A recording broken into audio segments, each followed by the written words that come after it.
बोलना। आज की महत्वपूर्ण क्लास प्रारंभ करते हैं। शाम को आज मैथमेटिक्स के द्विघाती समीकरण एक्सरसाइज आएगी। कल जो मैथ्री एक्सरसाइज कराई थी उसमें स्पेस भर गया था मोबाइल का, तो अपने आप ही सेव हो गई। तो जो क्वेश्चन बकाया रह गया था उसको आज हम शाम को कराएंगे और द्विघाती समीकरण को यहाँ से जोड़ देंगे। ठीक है, तो देखिए फिजिक्स का क्लास 12, 10 और भिन्न भिन्न एग्जामों में जहां फिजिक्स में प्रकाश यूनिट की बात होगी वहां पर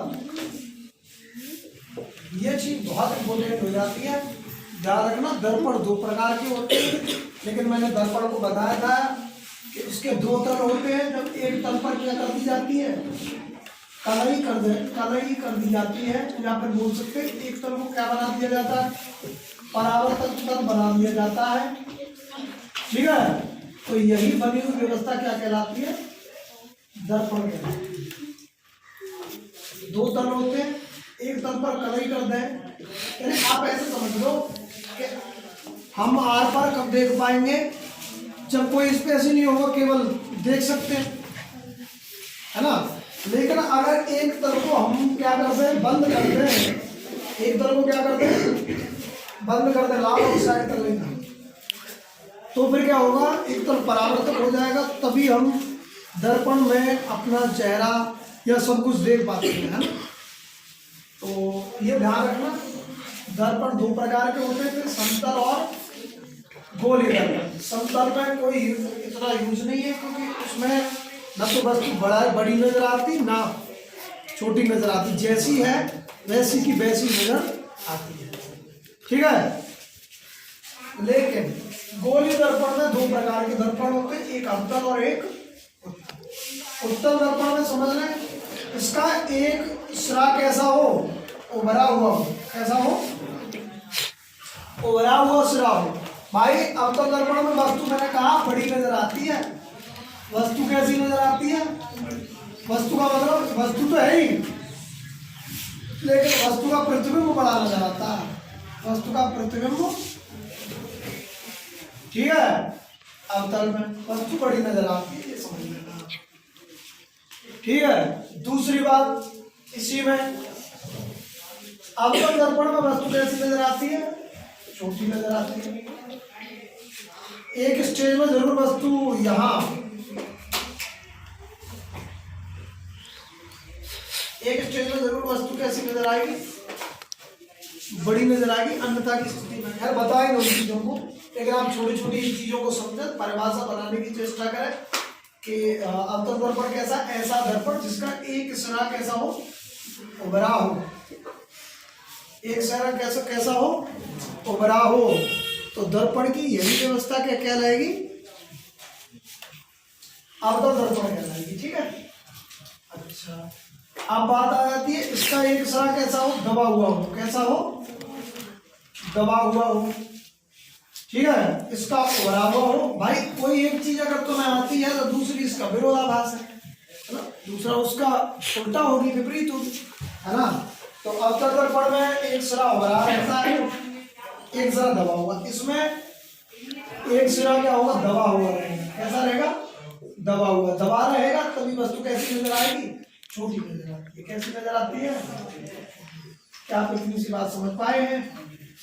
अब कुछ अन्य परिभाषाएं बनती हैं। मान लीजिए ये क्या है, ये इसका वक्रता केंद्र है, ये क्या है, वक्रता केंद्र। यहां से और यहां तक की जो दूरी है, यहां से यहां, मान लीजिए वस्तु यहां है, वस्तु कहाँ है, यहां पर वक्रता केंद्र पर, तो ऐसे करके प्रकाश किरण जाएगी और परावर्तन के पश्चात, मैंने कहा है इन चीजों को समझें चित्र के माध्यम से कि दर्पण परावर्तन क्रिया पर निर्भर करता है। परावर्तन का मतलब होता है लौट। शाम को मैथ की क्लास आएगी, एक तो देखो भैया जीवी का भी सिस्टम देखना पड़ता है, मोबाइल में बैटरी का सिस्टम देखना पड़ता है हमारे पास, और लड़का बेचारा पकड़ के वीडियो बनाता है ना। तो बहुत ऐसी चीज बहुत आसान नहीं है। वक्रता केंद्र, यहां से लेके यहां तक जो दूरी होती है उसको बोलेंगे वक्रता त्रिज्या। तो ऐसे करके गया, परावर्तन हुआ, यानी कि दर्पण के तल से टकराकर और ऐसे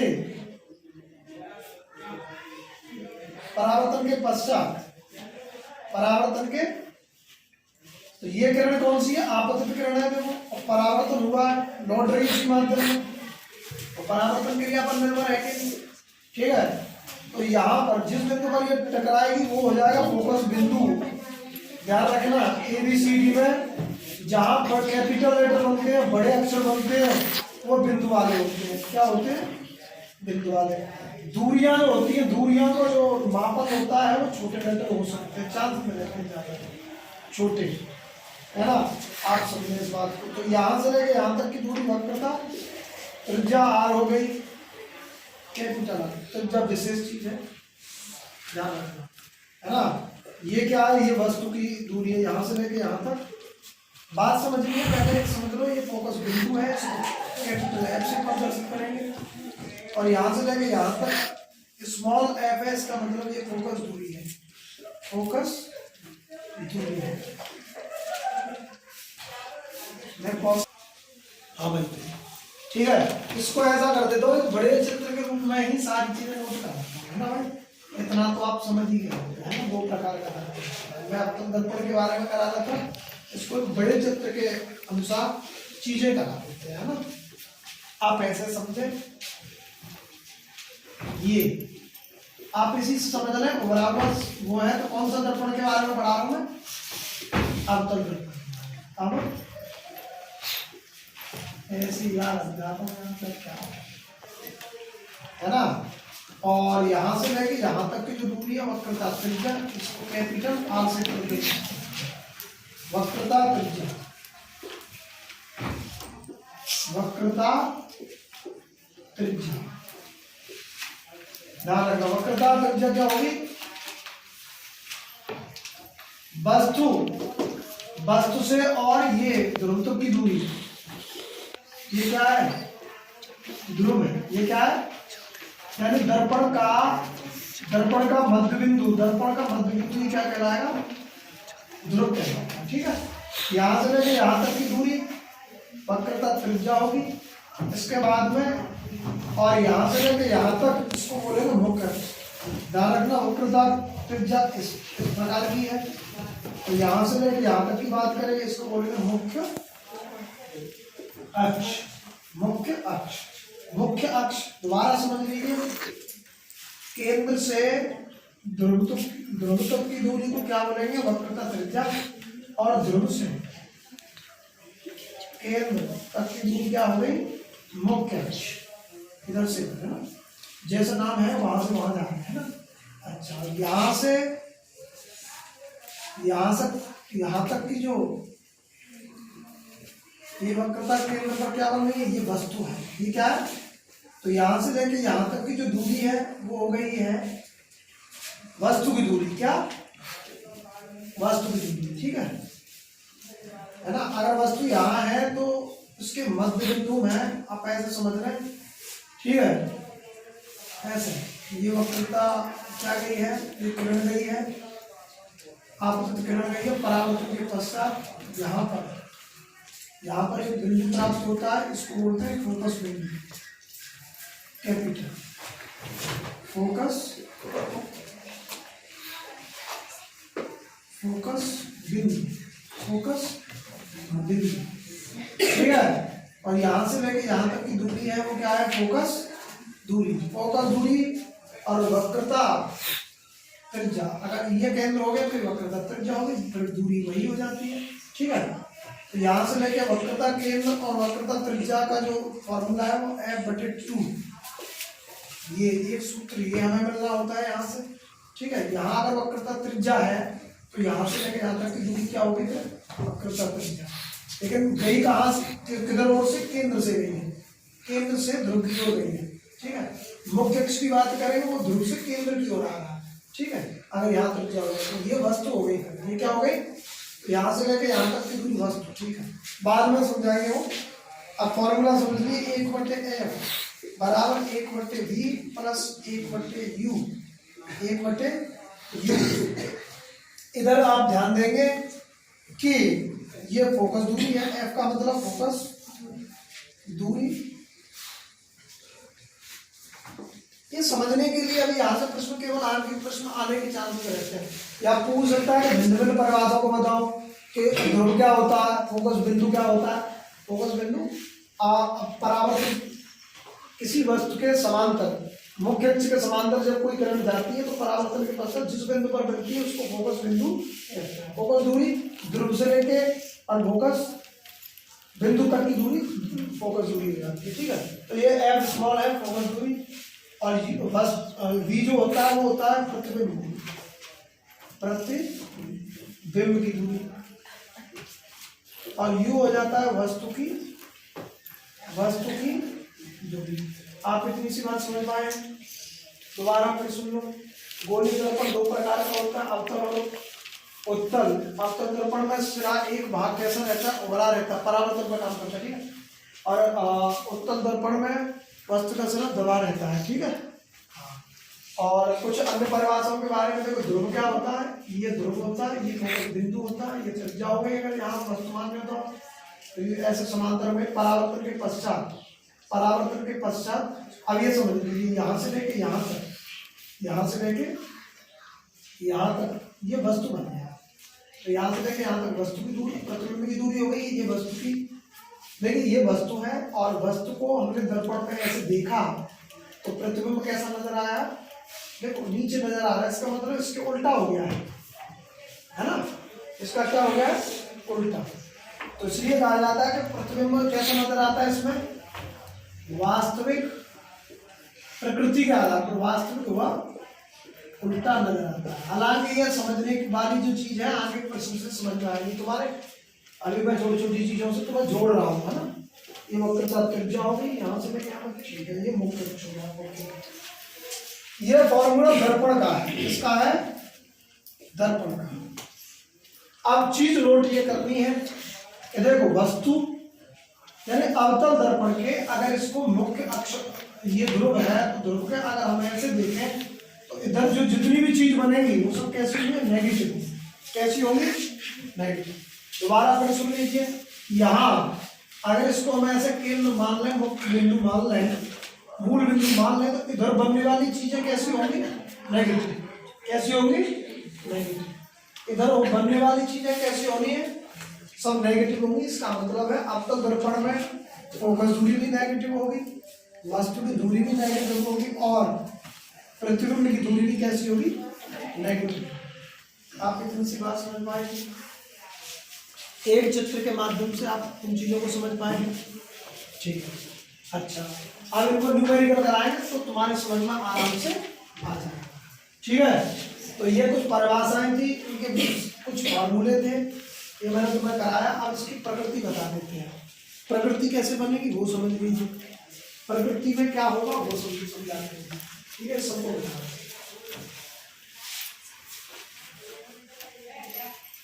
प्रकृति लगभग कैसी होगी, वास्तविक और उल्टी बनेगी। अब इसको मैं इस चित्र को ऐसे समझा रहा हूं, ये आप ध्यान दें कि मान लीजिए वस्तु अनंत पर है, वस्तु कहाँ है, अनंत पर रखी है, अनंत पर रखी है, कोई निश्चित नहीं। तो ध्यान रखना केंद्र तक, ये केंद्र मान लीजिए, ठीक है।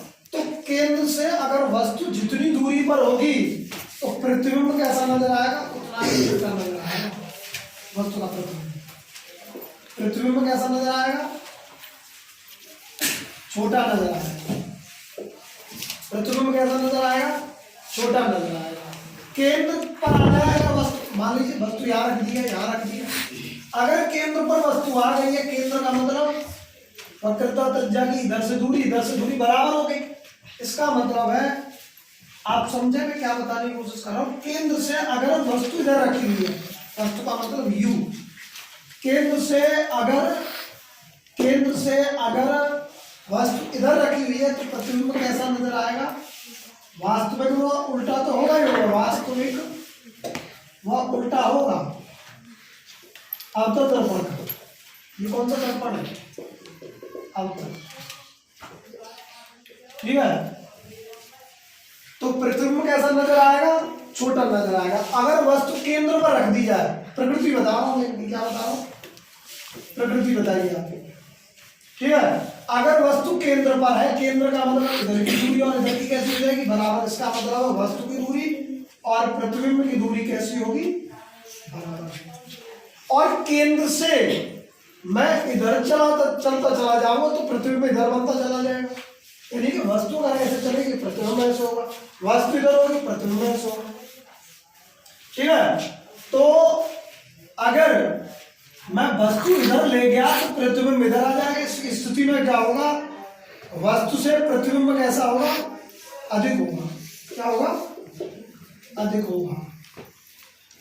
प्रतिबिंब कैसा होगा? किधर ले जाने पर? किधर ले जाने पर? केंद्र से ध्रुव की तरफ ले जाने, केंद्र से ध्रुव की तरफ ले जाने पर प्रतिबिंब अधिक होगा, ठीक है। और इस और अगर मैं केंद्र से किधर ले गया हूं, मैं केंद्र से अनंत की तरफ ले जा रहा हूं, इधर ले जा रहा हूं, केंद्र से इधर ले जा रहा हूं, तो प्रतिबिंब कैसा बनेगा? कम बनेगा। कैसा बनेगा? छोटा बनेगा, छोटा बनेगा वस्तु। और अगर केंद्र पर हुआ, अगर मैं कहूंगा केंद्र पर ही रहा, तो दोनों स्थितियों में प्रतिबिंब और वस्तु कैसे होंगे? इसका मतलब यह है कि अगर वस्तु 15 सेंटीमीटर की है और कह दिया कि वक्रता केंद्र पर है वस्तु, तो प्रतिबिंब भी 15 सेंटीमीटर का ही। क्या आप इतनी सी बात समझ पाए? और अगर कहें कि वस्तु प्रतिबिंब, वस्तु जो है केंद्र और ध्रुव के बीच में रखी है, तो प्रतिबिंब कैसा बनेगा? बड़ा बनेगा। प्रतिबिंब कैसा बनेगा? वास्तविक और उल्टा तो बनेगा प्रकृति के रूप में, लेकिन वस्तु से बड़ा बनेगा। क्यों बनेगा? क्योंकि मैंने ये तीन चीज दिखा दी है, केंद्र और ध्रुव के बीच में होगी तो अधिक बनेगा। क्या? प्रतिबिंब किससे? वस्तु से। ये यू का मतलब वस्तु, वी का मतलब प्रतिबिंब। और केंद्र से अनंत पर इधर है, तो प्रतिबिंब जो होगा वो कैसा बनेगा? वस्तु से छोटा बनेगा। वस्तु से कैसा बनेगा? छोटा बनेगा। क्या आप इतनी बात समझ पाए? वस्तु से छोटा का मतलब है कि अगर प्रतिबिंब केंद्र अनंत पर 30 सेंटीमीटर की दूरी पर है, कितनी सेंटीमीटर की पर? 30, तो प्रतिबिंब जो बनेगा वो क्या बनना है? कमी बनना है। 20 बन सकता है, 15 बन सकता है, 10 बन सकता है, 30 से अधिक नहीं बनेगा। और केंद्र पर होगा तो बराबर बराबर बनेगा। क्या आप इतनी सी बात मेरी समझ पाए? क्या आप मेरी इतनी सी बात समझ पाए? बहुत धन्यवाद। ठीक है, तो अंत में आप क्वेश्चन के माध्यम से तुम्हें ये चीजें बहुत अच्छे से समझ में आ जाएगी। हम करा रहे थे क्या? अवतल दर्पण। अवतल दर्पण के यूज का होते हैं जिम में, अवतल दर्पण के यूज होते हैं नाई की दुकान पर, अवतल दर्पण के यूज होते हैं ड्रेसिंग टेबल, महिलाओं के जो ड्रेसिंग टेबल होते हैं रूम में उसमें यूज होते हैं, है कि नहीं? तो मतलब कहने का जहां वस्तु बड़ी करके नजर आनी, उभरा हुआ सिरा, उभरा हुआ सिरे का मतलब वस्तु को बड़ा करने देखने के लिए किया जाता है। किस दर्पण का? अवतल दर्पण। अवतल दर्पण का। बात आई समझ में कि नहीं आई? ठीक है, अब हमारे यूज क्या होते हैं कि केंद्र पे इधर की ओर लेके चलेंगे ना तो प्रतिबिंब अधिक बनता चला जाता है, इसलिए वस्तु कैसी नजर आती है? बड़ी नजर आती है। अब देखो मैंने ये लिख दिया, ये मैंने लिख दिया राम। क्या लिख दिया? राम। और इसको तुम एक शीशा लो, एक दर्पण लो, ऐसे करके देखो सीधा नजर आएगा। कैसा नजर आएगा? इसलिए कहा जाता है कि प्रतिबिंब कैसा बनता है? वास्तविक और उल्टा बनता है। किस दर्पण में? अवतल दर्पण में। जब हम ऐसे करें और प्रतिबिंब कैसा नजर आए? उल्टा नजर आए, समझ लेना कौन सा दर्पण है? अवतल दर्पण में, क्योंकि प्रतिबिंब वास्तविक और उल्टा। वस्तु से बड़े छोटी की कंडीशंस मैंने तुम्हें बताई दी है यहाँ पर। क्या आप मेरी बात समझ पाए हैं? क्या आप मेरी बात समझ पाए इतनी सी, है ना? तो इसका मतलब है अगर ये सीधे लिखे हुए हैं तो दर्पण में कैसे नजर आएंगे? कैसे नजर आएंगे? कैसे नजर आएंगे? सीधे। अगर यहां में सीधा रखूंगा तो दर्पण में कैसे नजर आएंगे? उल्टे नजर आएगा। तो मैंने ये उल्टा लिख दिया, आप दर्पण में देख लें, सीधा नजर आएगा, है ना। चलो ये बात हो गई। और एक और चीज है, एक और चीज क्या है, अब मैं आगे कुछ करा ही लेता, ध्यान आ जाएगी तो बता दूंगा, है कि नहीं। चलो पॉज करो, प्रश्न लेकर हम आपके सामने हाजिर हैं, है ना। देखो यहाँ पर अवतल दर्पण की वक्रता त्रिज्या 20 सेंटीमीटर है। वक्रता त्रिज्या दी हुई है, तो वक्रता त्रिज्या का फॉर्मूला जो होता है वो होता है, कितना होता है, अरे गलत लिख गएगा फॉर्मूला, सॉरी हम गलत लिख गए वो फॉर्मूला, F बराबर R/2 होता है। हमने वो गलत लिख दिया, तो उसके लिए क्षमा प्रार्थी है, जल्दबाजी में गलत लिख गए, सॉरी। जैसे बताया तो हमने पहले था कि वक्रता त्रिज्या यहाँ है, तो ऐसे दर्पण में ऐसे यहाँ फोकस दूरी होगी, तो ये सिंपल है कि ये बड़ी है, तो बताया तो हमने था, लेकिन ये फॉर्मूला गलत लिख दिया, क्षमा प्रार्थी, सॉरी।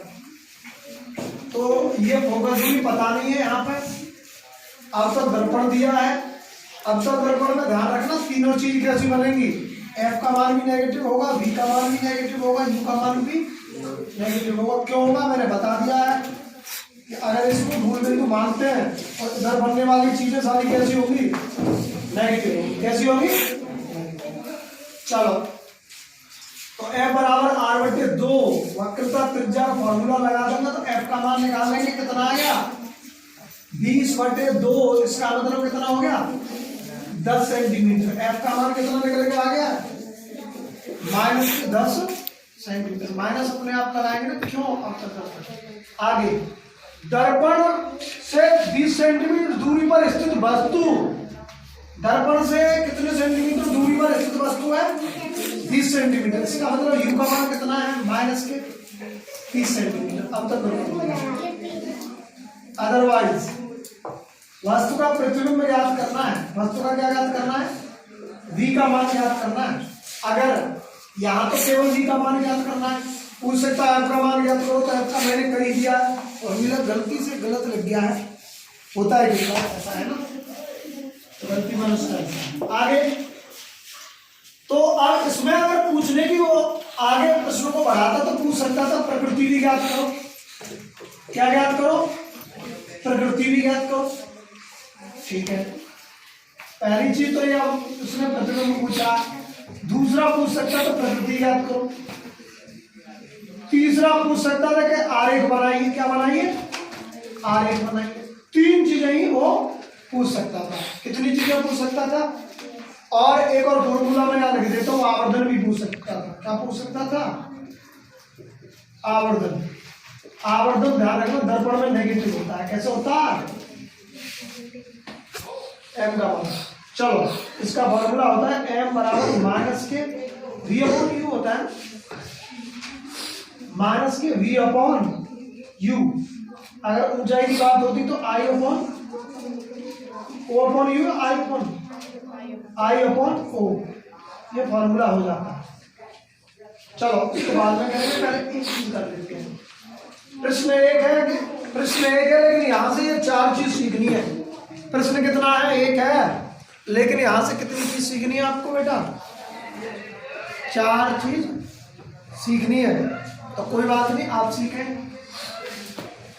देखें अब दोबारा प्रश्न को देख रहे हैं। अवतल दर्पण की वक्रता त्रिज्या, अवतल दर्पण का मतलब है तीनों चीज नेगेटिव होगी, ठीक है। वक्रता त्रिज्या दी हुई है, तो फॉर्मूला F का मान नहीं पता है, लेकिन वक्रता त्रिज्या दी है तो आप ज्ञात कर सकते हो F का मान। F बराबर होता है R/2, R का मान दिया 20, 2 का भाग देंगे, वहां फॉर्मूला गलत लिख गया तो उसके लिए क्षमा चाहते हैं, ठीक है। दर्पण से 20 सेंटीमीटर दूरी पर स्थित वस्तु, तो 20 सेंटीमीटर वस्तु यानी कि वस्तु का मान दिया है -20, F का मान वहां से आएगा -20। प्रतिबिंब पूछ रहा है, माइनस का मान पूछ रहा है, ज्ञात करेंगे। अगर इस प्रश्न में बढ़ाता या इसी प्रश्न में कुछ भी एक्स्ट्रा पूछता तो पूछ सकता था प्रकृति ज्ञात करो, या पूछ सकता था आरेख बनाओ, या पूछ सकता था आवर्धन क्षमता ज्ञात करें, आवर्धन क्षमता ज्ञात करें, आवर्धन क्षमता। और आवर्धन क्षमता से एक और फॉर्मूला बन जाता, डायोप्टर में बन जाता ना 1/3, है ना, ये भी फॉर्मूला बन सकता था, लेकिन इसको बाद में करेंगे, पहले एक ही चीज में बता रहे हैं। तो फॉर्मूला रखेंगे 1/f तीनों। इसमें ये भी आ सकता है कि तीनों का संबंध ज्ञात करो, वस्तु का, प्रतिबिंब का और फोकस दूरी, तीनों का संबंध ज्ञात करो। 1/f बराबर 1/b प्लस 1/u। 1/f का मान 1/-10, 1/b का मान पता नहीं है, 1/-20 हम पहली चीज को कर रहे हैं, यहाँ पहला पॉइंट को हल कर रहे हैं, ठीक है। ये इधर माइनस का, इधर काय का हो गया, काय का हो गया, प्लस का 1/20 माइनस का 1/10 बराबर 1/v। एलसीएम ले लीजिए, लासा ले लीजिए, 20 आ गया, और 20 से 20 और कितना हो गया ये 2 बराबर 1/v। 2 में से क्या माइनस के 1, 20 बराबर 1/v। 1 से 1 कट गया, v का मान कितना आ गया, -20 आ गया, -20 आने के। चलिए, तो हम जैसा कि हम प्रश्न समझा रहे थे, तो हम एक ही प्रश्न से कोशिश कर रहे थे कई चीजें सीख पाएंगे। अब इसमें देखें, पहला पॉइंट पूछा था इसमें प्रतिबिंब ज्ञात करो, हमने प्रतिबिंब यहाँ ज्ञात कर लिया है, और अब तक दर्पण है तो निश्चित ही प्रतिबिंब का मान नेगेटिव आएगा ही आएगा। अगर ऑप्शन में दे देता, ऑप्शन में वाले प्रश्न में दे देता इसका प्रतिबिंब 20 सेंटीमीटर, -20 सेंटीमीटर, 15 सेंटीमीटर, -15, तो आंसर कौन सा होता, माइनस वाला। दर्पण से ही अंदाजा लगा ले आप, दर्पण से ही आप अंदाजा लगा ले, यही आंसर होना था इसका ऑप्शन से। लेकिन मेरे प्रिय बच्चों, मैं तुम्हें करा रहा हूँ कि प्रश्न कहाँ से पूछे, तो आप उसको केवल एक प्रश्न से सारे प्रश्नों को समझ लें, है ना। तो प्रकृति पूछता, तो प्रकृति कैसी होती, अवतल दर्पण दिया तो प्रतिबिंब कैसा बनता, वास्तविक। अवतल दर्पण में ध्यान रखना, वास्तविक व उल्टा बनेगा, तथा उसकी स्थिति कैसी, स्थिति तो होगी वास्तविक और उल्टा प्रकृति में। दूसरा पॉइंट हल करा रहा हूं, प्रकृति। अब देखिए, v का मान कितना है, 20 सेंटीमीटर, और u का मान कितना था, 20। तो 20 और 20 कैसे बराबर है, इसका मतलब प्रतिबिंब और वस्तु कैसे हैं, दोनों बराबर हैं। तो कह सकते हैं वस्तु के बराबर बनेगा, प्रतिबिंब कैसा बनेगा, वस्तु के अगर ये बन जाता 30 सेंटीमीटर, इसका मतलब क्या होता, प्रतिबिंब वस्तु से बड़ा हो जाता। भाई यही से अंदाजा लगा लिया, वास्तविक और उल्टा ये तो याद करना ही करना, समझना है, लेकिन वस्तु के बराबर और छोटा भी आप इसी प्रश्न से समझ सकते हैं। क्या आपको इतनी सी बात समझ में आई? चले आप चलते हैं आरेख में ये निश्चित बात हो गई है। अगर आप आरेख बना, मैं इसको थोड़ा देर बता देता हूँ, नहीं तो आप ऐसे ही समझ लें, आप ऐसे ही समझ लें कि यहाँ वस्तु थी और ऐसे करके प्रतिबिंब भी इसके बराबर ही बना, तो प्रतिबिंब यहाँ पर बन गया, इसके नीचे ही। और इसमें इसका मतलब वस्तु के बराबर कौन सी स्थिति में होता है, मैंने कहा केंद्र से अनंत पर होता है, तो प्रतिबिंब कैसा बनता है, छोटा बनता है। प्रतिबिंब कैसा बनता है, छोटा।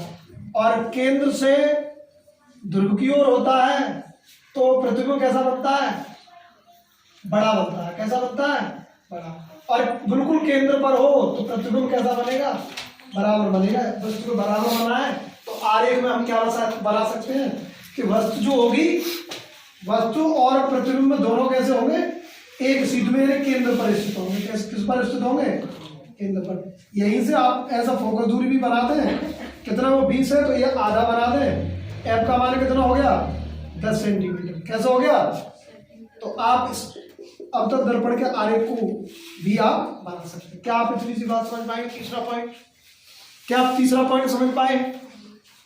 ये वस्तु है, प्रतिबिंब केंद्र पर है क्योंकि बराबर आया है, वस्तु के बराबर है तो ऐसे बन गया। वास्तविक और उल्टा कैसे बना, देख लीजिए। अब तक दर्पण में वास्तविक बनेगा ही बनेगा, उल्टा कैसे, देखो प्रतिबिंब वस्तु सीधी थी, प्रतिबिंब उल्टा था, देख लीजिए। तो केवल एक प्रश्न से, प्रश्न एक नहीं है, यहां से देखो वक्रता केंद्र वाला, वक्रता त्रिज्या का संबंध फोकस दूरी से, वो फॉर्मूला पुट हो गया, पहला पॉइंट। दूसरा प्रतिबिंब ज्ञात करो, ये खत्म हो गया। और अवतल दर्पण तो नेगेटिव आएगा ही आएगा, मैंने ऑप्शन से बता दिया। तीसरा पॉइंट कह रहा है, सॉरी पहला तो ये हो गया, दूसरा तीसरा देखिए, प्रकृति पूछेगा तो प्रकृति कैसी होगी, वास्तविक और उल्टी तो होगी, लेकिन इनमें देख रहे हैं 20 है, ये भी 20 है, इसका मतलब वस्तु के बराबर प्रतिबिंब बनेगा, ये इसकी प्रकृति होगी। आरेख बनाने की बात हो तो मैंने आरेख बना दिया है, ये आरेख हो गया। आवर्धन क्षमता देख रहे हैं, आवर्धन क्षमता के लिए तो मैं आवर्धन क्षमता को यहां लिख देता हूं, एम बराबर क्या होता है माइनस के वी अपॉन माइनस के सॉरी यू, और माइनस और माइनस क्या हो गया, तो माइनस के 20 दिया तो माइनस और माइनस क्या हो गया 20 और 20, ये नेगेटिव तो 20 से 20 कट गया, माइनस के 1, माइनस के क्या हो गया 1 हो गया, माइनस के 1 इसकी आवर्धन ज्ञात हो गई, है ना। और क्षमता की बात होती तो डायोप्टर में धर देते एम बराबर 1/p, एम का मान क्या रख देते 100, कितना रख देते, अरे एम बराबर होता है 100 सेंटीमीटर में 100/p, p इधर ले गया, एम का मान निकाल दिया इधर, ठीक है, क्या p बराबर 1/m होता है, इसका मुझे अभी ध्यान नहीं, सॉरी इसको कल समझा देंगे। कितने मिनट हो गए, थोड़ा मैं इसको देख लूंगा, देखो गलत ना बताएं किसी को। तो आप एक प्रश्न से कई चीजें सीख पाए हैं, समझ पाए, है ना। और जब दर्पण आप कर लेंगे, दर्पण का मैंने बता दिया है ना, दर्पण का जब आप कर लेंगे तो और लेंस में केवल इसकी जगह पर क्या हो जाएगा माइनस हो जाएगा, फॉर्मूला की जगह पर क्या हो जाएगा माइनस हो जाएगा। अगर इसकी जगह पर उत्तल दर्पण होता तो केवल u का मान ही नेगेटिव होता, बाकी सब कैसे होते पॉजिटिव होते, बाकी के दोनों कैसे होते, अवतल दर्पण में तीनों नेगेटिव होंगे और उत्तल दर्पण में केवल u नेगेटिव होगी, दोनों चीज कैसे होंगी पॉजिटिव। और प्रतिबिंब की प्रकृति कैसी होगी देख लो आप, वास्तविक और उल्टी की जगह पर कैसी हो जाएगी आभासी और सीधा। अवतल दर्पण में प्रकृति वास्तविक और उल्टी होगी, उत्तल दर्पण में प्रकृति वास्तविक और उल्टी ना होकर क्या होगी आभासी व सीधी। वस्तु से बड़ा भी बन सकता है और वस्तु से छोटे की भी एक स्थिति होती है। तो क्या आप मेरी इतनी सी बात समझ पाए हैं, समझ पाए ना, ठीक है। इसमें भी एक स्थिति में जो होगा वास्तविक और सॉरी आभासी और सीधा बन जाएगा, लेकिन वो कब होगा जब फोकस दूरी से और ध्रुव से कि फोकस दूरी से और ध्रुव की और वस्तु जैसे ही आ जाएगी तो फिर प्रतिबिंब कैसा बन जाएगा आभासी और सीधा हो जाएगा। तो एक प्रश्न से हमने कई चीजें आपको समझाई हैं, उम्मीद है आपकी समझ में आई होंगी। गणित की जो एक यूनिट जो है द्विघाती समीकरण वाली शाम को लेके आएंगे, कुछ प्रश्न 2-4 वाले भी रह गए उनको भी समझाएंगे आज शाम को, कल शाम को नहीं, आज शाम को। धन्यवाद। आप इस चीज को देखें, शेयर करें और क्या क्या जो भी होता है आप देख लें। मैं एक सामान्य शिक्षक हूँ। अच्छा लाइक वाइक तो कोई नहीं करता, कर दिया। चलो धन्यवाद।